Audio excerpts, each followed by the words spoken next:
Hi, it's Father Josh. It's time for another road trip pilgrimage. Today we're going to drive up to the North Country. We're going to St. Francis Xavier Church in Groveton, New Hampshire. It's a beautiful day for a drive. It's a beautiful time of year to go up into the north and see the beautiful fall colors. So really excited to check this out and make this drive today. Let's go.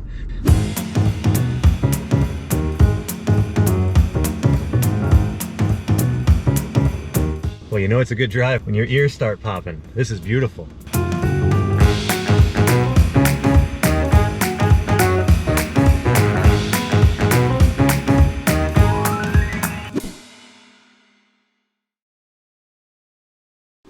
All right, here we are. We made it to Groveton, and we're here at St. Francis Xavier Church. And Father Daniel. Greetings. Welcome. Here we are. So thanks for inviting us up, and let's go check out your church. You're welcome for the tour. All right, come on in.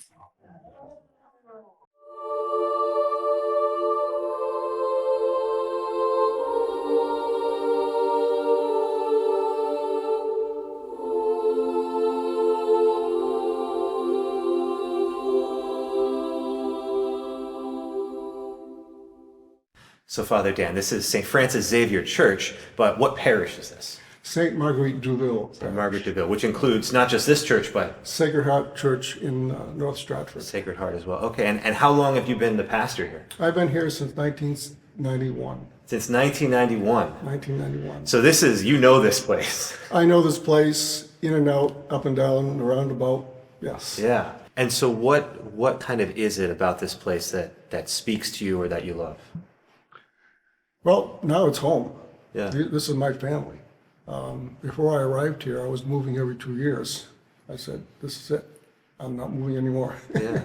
Well, there's something really beautiful. I mean, the people of the parish become your family. Right. And that's really a beautiful thing to embody that and to embrace that. Well, just by the fact they call you pastor or father instead of, they call Sir. you sir or something else you can't mention on the camera. Yes. Yeah. Yeah, that's, this is my family. Yeah. I've seen this parish go through all kinds of things over the years.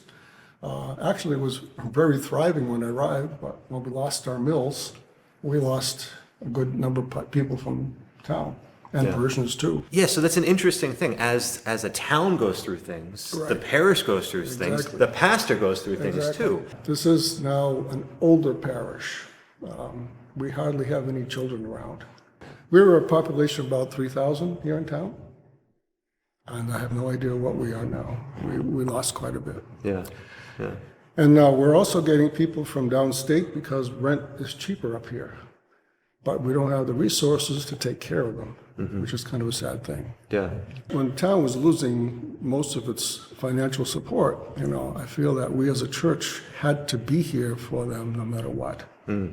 Even during the pandemic, people were encouraged to close churches. I refused to do so, because people needed what was here, basically the sacraments. And I even got called by the police department saying, how come you're not closed? I said, the bishop said we could stay open, I'm following his rules, and if you want to come and see what we're doing, come and see. And the police never showed up. Didn't expect them to, but that's the reality. We can't take away things from people when they need it most. That's a sign of abandoning the mission. And I do consider this our own diocesan mission, because this is one of the poorer communities in town, in the state. So we've been to, as I said, all sorts of different churches, and this is, kind of a simpler design. It's a country church, but you've been able to you've been here for long enough to kind of get to know it and to shape it. Is there anything you can tell us about any of these artistic elements here? Many of the things were already here when I arrived, but there were some adjustments that I made. There was only a cross behind the altar on the wall, and no corpus, nothing to represent our Catholic tradition. Oh, wow. And the tabernacle that we had over there looked more like a flying saucer. Really, it did. Yeah, yeah. So I replaced it. This is my third tabernacle since I'm here. One I got from St. Anthony's in Manchester, and this one comes from Our Lady of Perpetual Help in Manchester. Okay, yeah. Now the history behind that is I was at Our Lady of Perpetual Help in Manchester for 4 years. So when I heard they were closing the church and getting rid of some of their furnishings, I asked Father Charles Russo, who was also here for the 75th anniversary of the parish, if he could provide that for us, and he did. Well, that's great. My goal someday is to get that back into the center, but look at the size of that altar. Is that granite? Solid. So this is St. Francis Xavier Church. Right. So we have a statue of St. Francis Xavier. Can you tell me a little bit about him or his patronage of your parish? Well, he's a missionary. He was a missionary at Orient. He worked with poor people, and we continued to keep that same mission with St. Marguerite Deveau. Now, it's interesting how our parish came about. Father Mo Rushford was the pastor at Sacred Heart in North Stratford. Father Bob Samard was the pastor here. He died. This was about 1980. So Father Rushford moved down here, and there were some sisters, nuns, hired to work, and they lived in the rectory up in Stratford. So they served both parishes then. But we merged in 2005, I believe. And we became the first merged parish in the diocese. St. Margaret Duville is because I had two Grey nuns working here, and they worked with me for 20 years. So when Bishop asked me, what would you like to name the parish? And he gave me some possible names. I said, how about St. Marguerite Duville? I didn't tell the sisters because I wanted to surprise them, and he agreed. So he sent me the letter, and I said, Sister Helen, sit down, read this. She was very surprised. Well, it's a really, so that's their founder? That's their founder. Yeah, and that's a really beautiful thing to honor the people who have served so long in a place, yeah. That's right, 20 years. So when they left into retirement, basically. And I lost 2/3 of my staff, too. But again, we can't afford to keep them anymore either. And they didn't take full salary either here. So that's one of those things that just happens here. Yeah. So you have to be willing to not have every conveniences that other places have. Sure. So, which is fine. Yeah, which is just like St. Francis Xavier. Yep. You know? Okay, this is the image of St. Marguerite Duville, and it really represents the image of what we want to be as a parish, taking care of people who need taken care of, because that was her mission. She did that in Montreal with lots of trials and tribulations. And yet she now is a saint. Mother of Universal Charity. Yes. She was named that way, I think, after John Paul II named her that. Mother of Universal Charity. That's beautiful. Yeah. They're also known as the Grey Nuns. The Grey Nuns have their own story in terms of what the name means. They were referred to in Montreal as the tipsy nuns. Because Gris in French means drunk. And the reason they got that name was because her husband was a tradesman in alcohol. Oh. And so he had a reputation. Actually, he bankrupted her. Oh, wow. Yeah. I guess I just always assumed they wore gray habits. No, actually, the habits are brown. Sir Gris comes from the word tipsy. No kidding. Yeah. Oh, wow. Yeah. This is the icon that the sisters had made when she was canonized a saint. And again, the bowl represents the food that she would give to the poor as they came to the convent for need, for their help. So it's not just about her great love for cereal. No. It looks like it was a vegetable soup. Hey, guys, come check this out. It's an actual branded confessional hearing aid. The Confessionaire. Confessional hearing aid. This is amazing. If you've ever been in a confessional and you had a hard time hearing the priest, well, all they would do is throw one of these in there. That's so funny.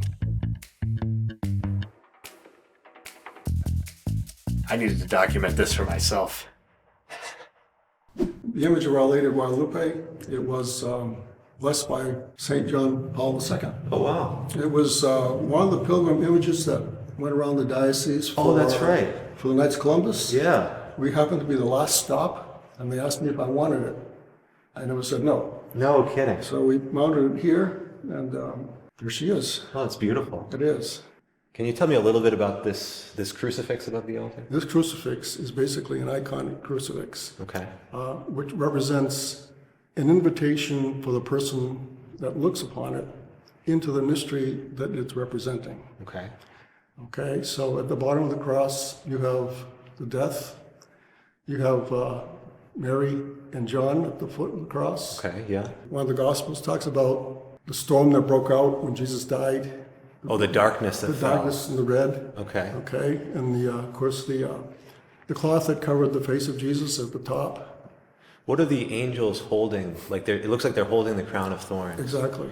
Okay, because on this cross, you don't see the crown of thorns on him. Oh, and he's the angel one has a spear and one has the sponge. Exactly. With the vinegar or the wine. That's right. And Wow. the one that pierced his side. So there's so many symbols and so much theology wrapped up into this one image. Yeah.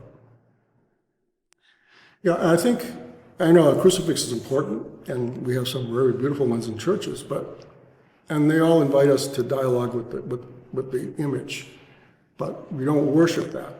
It's an invitation into the mystery. They call it the window into to the spiritual. So they're intended for us to dialogue with what we see. Let it become my conversation with the Lord. You know? I like that. To get an idea of what this granite altar looks like, see, we have a cross in each corner and one in the middle to symbolize the 5 wounds of Christ. And isn't that when an altar is consecrated, isn't there's oil involved in that? Exactly. Yeah. Exactly, yeah. So these are the places where it represents the 5 wounds of Christ, and the altar represents the tomb of Christ and the body of Christ. Right. But to also have specifically the wounds of Christ amplified as the place where we offer the sacrifice of Jesus. That's right. That's really powerful. And when we had First Communion classes and stuff, I would show the youngsters these, and they were all impressed by that because they never saw that before. Yeah. You know, I grew up in the Catholic schools all my life, so I'm accustomed to that. But kids around here don't have that experience. Yeah. So I put this little dot here so that the deacon and servers know where the center of the altar is. Here. It drives me crazy too when it's not at the center. Oh, it drives me crazy. Yep. Well, this you can do that. See? Yeah. One of the things I love on this tabernacle is we've talked in other churches. You often have angels adoring the Eucharist in the tabernacle. To have that right on the doors of the tabernacle is a really powerful reminder. And even to have like this image of the Eucharist on there, it's just a beautiful reminder of what's here, of who is here. Exactly. The baptismal font, when I arrived here, was what we use as a holy water font now in the back of the church. Okay. That's solid granite too. Yeah. It was all came in at the same time. It didn't really look like a baptismal font as far as I was concerned, because it was not a strong symbol of the sacrament of baptism. So we needed an inexpensive way of finding a baptismal font. So I went to a brickyard and bought some bricks. Yeah. I went to Home Depot and got a set tub, Yeah. and I built that. So why do you feel that this better represents the sacrament of baptism? Well, God is very generous, and I like using a lot of water. They know they're baptized by the time I get done with them. Yeah. There's no excuse Yeah. for that. Yeah. And we move this twice a year.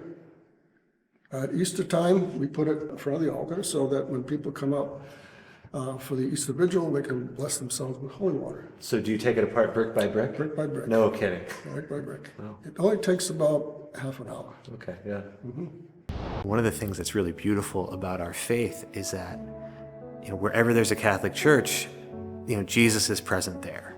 And the fact that, you can come into this church, and as Father Dan was telling us, it's so important to keep the presence of Jesus present in the town, both for the worship and for the community and for the services and all of the things, all the ministries and all of it together.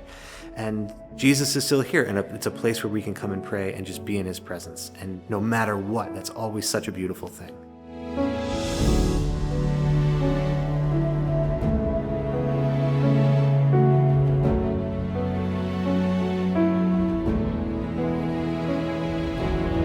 thank you for joining us on this road trip pilgrimage to St. Marguerite Parish in Groveton and North Stratford, New Hampshire. We had to see St. Francis Xavier Church and talk with Father Dan Deveau. You know, what a pleasure it was to be able to come up here and visit and see these historic places where people have been gathering to pray for over 100 years. What a great spot. So if you're ever passing through or ever coming through or heading to the North Country or coming to check out the fall foliage, why not swing by and make that road trip a pilgrimage. Remember to like and share this video, and we'll see you on the next one. Oh, terrible. That's interesting. Well, let's see what we... Oh, what's this?